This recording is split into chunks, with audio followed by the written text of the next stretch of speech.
Саламатсыздар ма? Сабаққа қош келдіңіздер. Бүгінгі сабақтың тақырыбы домбыра ұстаруының настройкасын немесе құлақ күйін жалпы келтірудің үш түрлі әдісімен, үш түрімен танысатын боламыз. Ең бірінші түрі ол кәдімгі профессионалды түрде домбыраның құлағын есту қабілеті арқылы келтіру. Енді бұл көбісінің қолынан келе бермейді. Екінің бірінде слухы бола бермейді. Сол үшін ең бірінші әдіс осы домбыраның құлағын слух арқылы, есту қабілеті арқылы келтіру, яғни профессионалды түрде. Одан кейін келесі, бұл жерде тоже есту қабілетін кішкене іске қосу қажет болады, бірақ қатты бір қиын емес алдыңғы әдіске қарағанда.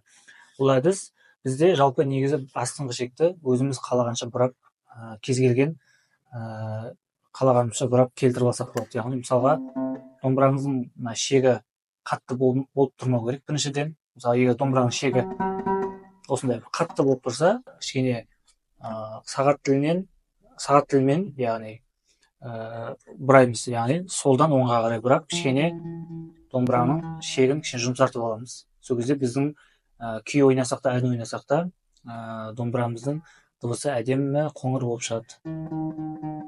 Енді бұл жерде көбінесе күй ойнаған кезде домбыраның настройкасы астыңғы шегі, жалпы шектері жұмсақ болып тұрған дұрыс.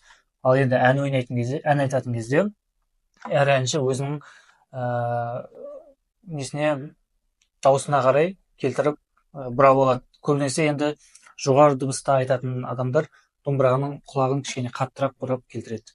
Бұл жерде енді мен көбінесе айтып отқан себебім нәрсем ол күй ойнаған кезде домбыраның шегін жұмсақ етіп қою керек. Мысалы, мен қазір осы келтіріп аламын. Домбыраның қазір құлағы шегі жұмсақ болып тұр. Енді осы астыңғы шекке қарап отырып мен үстіңгі шекті келтіремін. Ол үшін мен қазір мына жерден 5-ші пернені үстінен басуым керек. Яғни 5 дегеніміз бізде міне 1, 2, 3, 4, 5. 5-ші пернені үстінен басам, бас бармақпен. Енді бірінші астыңғы шекті ойнап аламын бас бармақпен.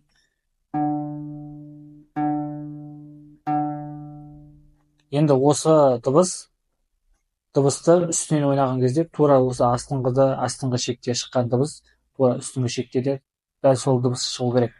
Үстіңгі 5-ші пернені басып тұрған кезде. Қараңыздар, салыстырып көріңіздер. Мысалға,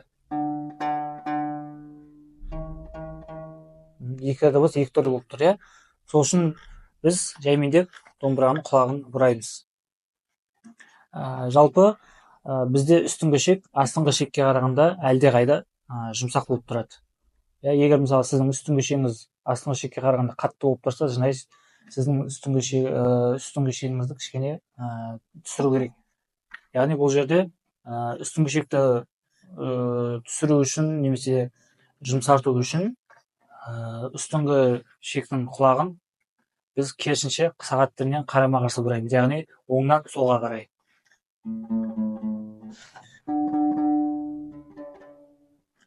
Тағы да кішкене.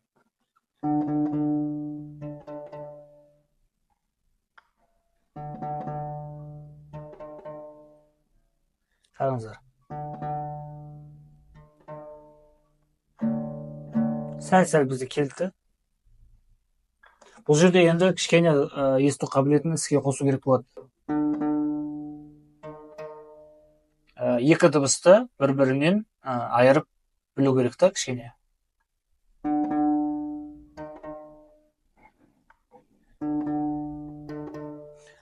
Домбыраның құлағын бұрап отқан кезде бірден қатты бұрап жүрмейміз, кішкене миллиметрлеп сәл кішкене бұрап отырамыз. Соның өзі бізге кішкене бұрағанның өзі әсер етеді домбыраның шегіне, құлағына.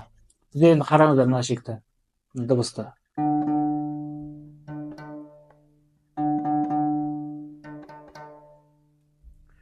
Егер байқап тұрсаңыздар, бізде қазір астыңғы шек пен үстіңгі шектің дыбысы бірдей естіліп тұр.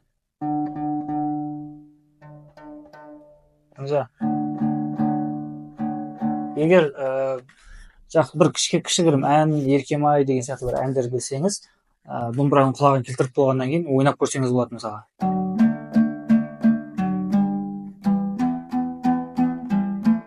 деген сияқты. Немесе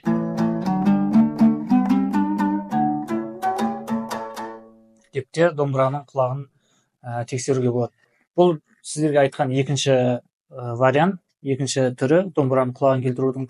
Және үшінші түрі бар, ең оңай жолы, ол тюнер деген құрылғы немесе инструмент дейді, сол арқылы келтіру. Ол тюнердің кәдімгідей домбыраға қыстырып қоятын түрі де бар. Ол музыкалық магазиндерде, базарларда сатылады. Одан кейін кәдімгі телефонға қосымша ретінде орнатып алуға болады. Кәдімгі скачать етіп дейді ғой, телефонға қосымша ретінде приложение арқылы қосымша ретінде скачать етіп телефонға орнатып алуға болады. Сол телефоннан тексеріп отырып домбыраның құлағын келтіруге болады. Енді ол бөлек сабақ, ол үшінші түріне, осы сабаққа келесі тағы басқа бөлек сабақ алда уақытта түсіретін боламын. Жалпы бізде осы домбыраның құлағын келтірудің осы үш түрлі әдісі бар. Бірінші ол профессиональный түрде, екінші астыңғы шек пен үстіңгі шектің дыбысын салыстырып отырып келтіру. Және үшінші түрі жаңағы тюнер дейтін инструмент арқылы домбыраның құлағын келтіру. Жалпы енді қазір бар осы үш түрлі әдіс бар домбыраның құлағын келтірудің. Әркім өзіне қарай ыңғайлы әдістерді қолданып домбыраның құлағын келтіретін болады. Жалпы енді бүгінгі сабақ осымен тәмам. Келесі сабақта жолыққанша сау болыңыздар.